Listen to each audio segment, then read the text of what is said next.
जय हिंद दोस्तों। पॉलिटी के अनदर वीडियो में आप लोगों का स्वागत है। तो जैसा कि मैंने पिछले क्लास में आपको नागरिकता के बारे में बताया था कि भाग 2 में नागरिकता की चर्चा की गई है अनुच्छेद 5 से 11 तक। तो इस वीडियो में मैं आपको बताऊंगा कि भारत में नागरिकता प्राप्त करने की विधि, यानी कि भारत में आप नागरिकता कैसे ले सकते हैं, सरकार आपको नागरिकता कैसे दे सकती है, किस आधार पर दे सकती है।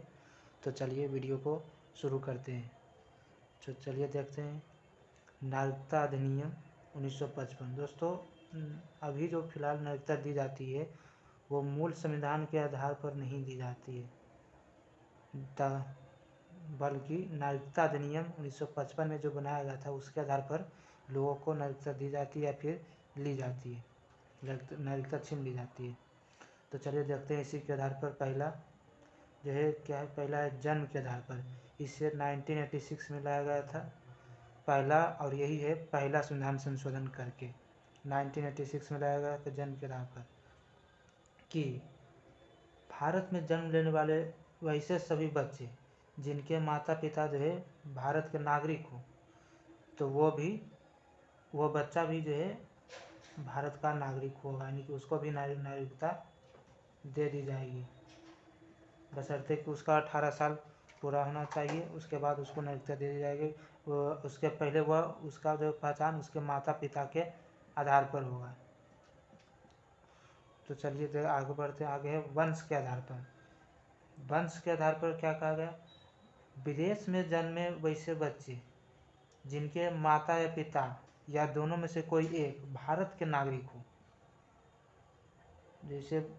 जैसे कोई विदेश में बच्चा जन्मा और उसमें कोई पिता या माता उसका भारत का नागरिक हो, तो उस बच्चे को भी इसी आधार पर नागरिकता दे दी जाएगी।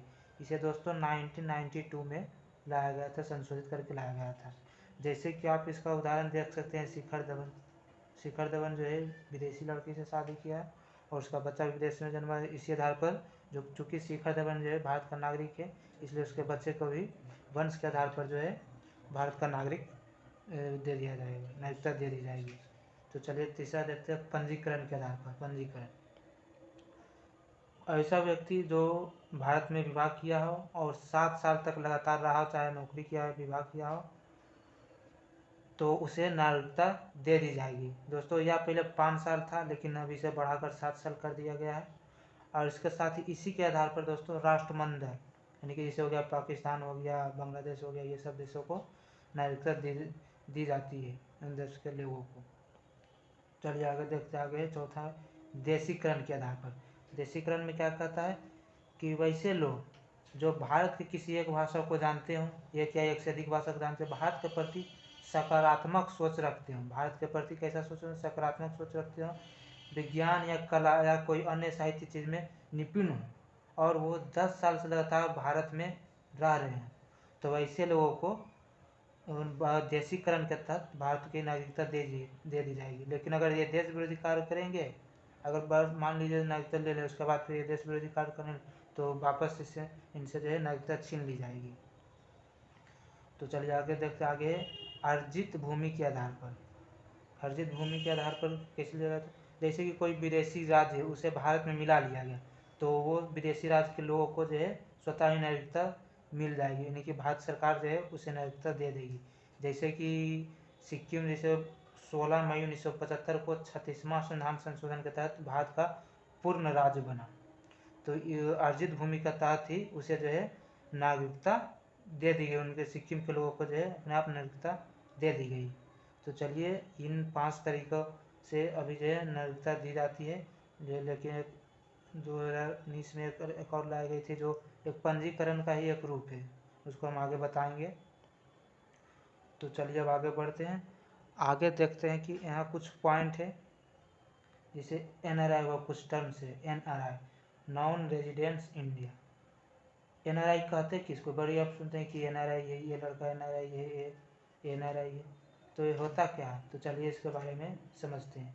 NRI जैसे वह नागरिक या जो है भारत का नागरिक ही होता है, लेकिन यह कुछ काम से, जैसे कि पढ़ाई करने हो गया या फिर नौकरी करने हो गया, विदेश चला जाता है और यह विदेश में जो 6 माह से अधिक रहता है, विदेश तो गए किया, लेकिन वह विदेश गया और 6 माह से अधिक रहा तो उसे ही यह NRI कहा जाता है। 6 माह से पहले रहेगा तो उसे NRI नहीं कहा जाएगा।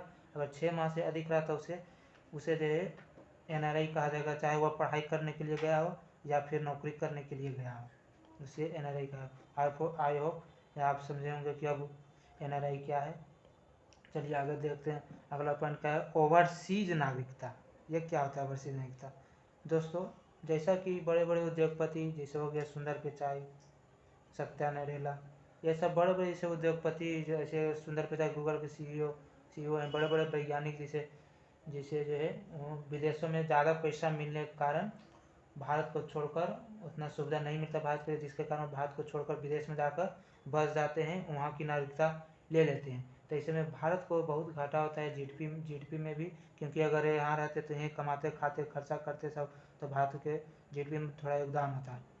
तो ऐसी परिस्थिति में 2005 में मनमोहन जी की सरकार थी, तो उन्होंने सोचा कि क्यों ना ऐसे लोगों के बारे में कुछ सोचा जाए। तो इसके लिए जो है लक्ष्मीमल सिंघवी समिति आई। इसी के रिपोर्ट के तहत जो है जब ये रिपोर्ट सौंपी तो इसमें कहा गया कि जो वैसे उद्योगपति जो भारत छोड़कर विदेश में जाकर बस गए हैं तो उन्हें भी एक विशेष प्रकार की नागरिकता दे दी जाएगी, जिसे हम कहते हैं ओवरसीज नागरिकता।